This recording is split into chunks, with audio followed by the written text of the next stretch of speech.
Hello दोस्तों, जय हिंद। आशा करते हैं आप सब अच्छे होंगे। आज नॉलेज सीरीज में हम अपनी नेक्स्ट वीडियो जो कि रसायन विज्ञान की है, आज उसको प्रारंभ कर रहे हैं और ये पूरे 2000 क्वेश्चन की सीरीज चलेगी। शुरू में हम शुरू से ही आवर्त सारणी से ही क्वेश्चन को चालू करते हैं।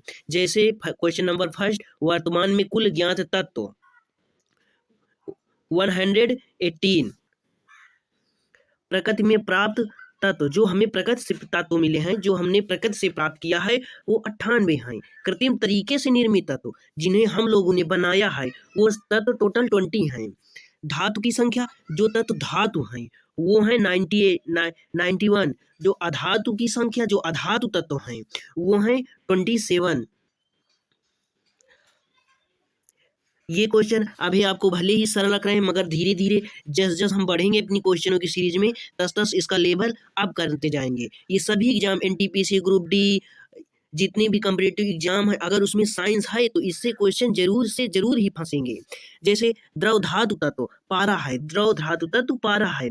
द्रव अधातु तत्व ब्रोमीन है। विद्युत का सबसे अच्छा सुचालक तत्व चांदी, चांदी सबसे विद्युत का अच्छा सुचालक तत्व है। विद्युत का सुचालक अधातु। अब वहां धातु तत्व की बात हो रही, यहाँ अधातु की बात हो रही। विद्युत का सुचालक अधातु ग्रेफाइट है। सबसे अधिक आघातवर्धनीय तत्व सोना।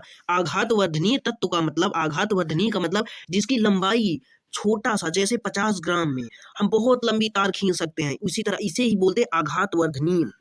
जिसका सोना का एयू होता है, चांदी का एजी होता है, सोना है। सबसे अधिक क्रियाशील अधातु तत्व फ्लोरीन, ये सबसे ज्यादा क्रियाशील है। सबसे अधिक क्रियाशील धातु तत्व, वहां वो फ्लोरीन अधातु तत्व है, सबसे ज्यादा क्रियाशील, सबसे अधिक। और यहाँ सबसे अधिक क्रियाशील धातु तत्व है, धातु तत्व ये सीजियम है। सबसे अधिक समस्थानिक वाला तत्व, सबसे अधिक समस्थानिक तत्व पोलोनियम है। सबसे हल्का तत्व हाइड्रोजन, हाइड्रोजन को भविष्य का ईंधन भी कहते हैं। सबसे हल्का धातु तत्व लिथियम। सबसे भारी तत्व ऑस्मियम। ये तो सारे क्वेश्चन आपको आते भी होंगे, बट फिर भी इनको देख लीजिए, रिवीजन तो ही आपका हो ही जाएगा। इलेक्ट्रॉन, सर्वाधिक इलेक्ट्रॉन प्राप्ति वाला तत्व फ्लोरीन, फ्लोरीन सबसे ज्यादा इलेक्ट्रॉन तत्व ग्रहण करता है। सामान्य मानव शरीर में प्रमुख तत्वों की औसत मात्राएं क्या हैं? निम्न है। जैसे हमारे लोगों के शरीर में क्या क्या तत्व और कितनी परसेंट है। ऑक्सीजन 65%, कार्बन 18%, हाइड्रोजन 10%, नाइट्रोजन 3% और कैल्शियम 2%, फास्फोरस 1%, पोटेशियम 0.35%। किस तत्व में क्या पाया जाता है? अब ये हमारा हेडिंग के तौर पर किस तत्व, अब देखना इसमें तुम्हारे कितने क्वेश्चन कवर हो जाएंगे। जैसे मानव शरीर में तत्वों की संख्या, इसमें टोटली तुमको फोर या फाइव क्वेश्चन कवर हुए। और इसी तरह इसमें भी हीरा, कार्बन में हीरा होता है। किसमें से क्या पाया जाता है? कार्बन से हीरा पाया जाता है।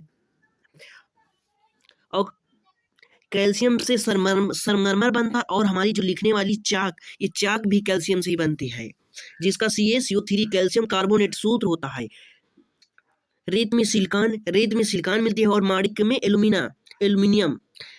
जल प्रकृति की तीनों अवस्थाएं में होता है। ठोस, द्रव, गैस में पाया जाता है। जल प्रकृति की तीनों अवस्थाएं ठोस, द्रव, गैस में पाया जाता है।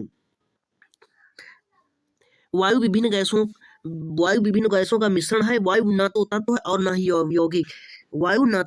और ना ही यौगिक है। प्लाज्मा को पदार्थ की चौथी अवस्था भी कहते हैं। पहली अवस्था ठोस, दूसरी अवस्था द्रव, तीसरी अवस्था गैस और चौथी अवस्था प्लाज्मा और पांचवी अवस्था बोस्ट-आइंस्टीन नियतांक, उसको द्रव की पांचवी अवस्था कहते हैं।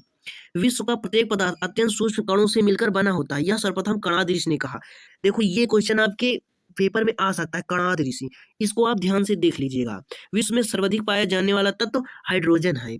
प्लेटिनम सबसे कठोर धातु है। सबसे भारी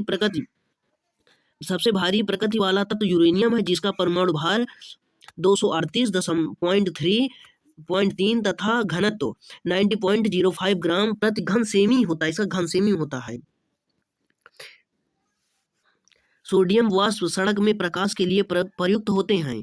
सोडियम वाष्प लैंप सड़क के प्रकाश के लिए प्रयुक्त होते हैं क्योंकि इनका प्रकाश एकवर्णीय और पानी की बूंदों से गुजरने पर विभक्त नहीं होता। सोना को अम्लराज में घोरा जा सकता है। सोना को अम्लराज में घोरा जा सकता है जिससे सोना घुलकर फ्लोरोआरिक अम्ल बनता है। अम्लराज मतलब एक्वारेजिया, जिसका हाइड्रोलिक अम्ल और शांत सल्फ्यूरिक अम्ल से मिलकर बनता है। 3:1 के अनुपात में बनता है। मोनेजाइड थोरियम का आयस्क है।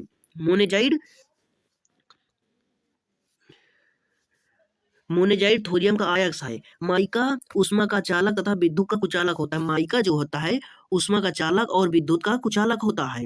किसी तत्व के रासायनिक गुण इलेक्ट्रॉनों की संख्या द्वारा तय होते हैं। किसी तत्व के रासायनिक गुण इलेक्ट्रॉनों की संख्या द्वारा तय होते हैं कि उसमें आकर्षण होगा या प्रतिकर्षण होगा, वो कैसा तत्व है। Thanks for watching. अब हमारा वीडियो समाप्त हुआ।